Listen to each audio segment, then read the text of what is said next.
প্রকৃতির সোনালি উপহার, লেখক যে আবেদিন বলেন সোনালি রঙে ভরা কাঁঠালের কোয়া, দেখলেই মনটা যেন হাসিতে যায় ছোঁয়া।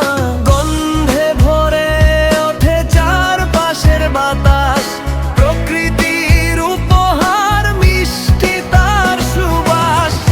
কোয়া দুই কোয়া স্বাদের নেই শেষ,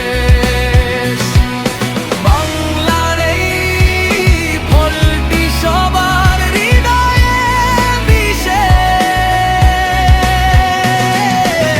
প্রকৃতির সোনালি উপহার, লেখক যে আবেদিন বলেন সোনালি রঙে ভরা কাঁঠালের কোয়া, দেখলেই মনটা যেন হাসিতে যায় ছোঁয়া।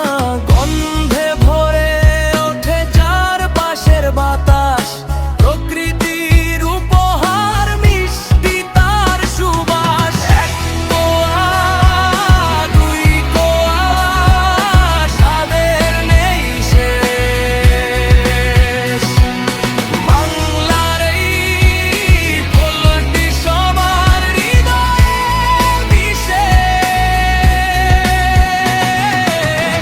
মৌসুম এলেই মনে জাগে সুখের ঢেউ, কাঁঠালের মিষ্টি স্বাদ ভুলে কি থাকতে পারে কেউ।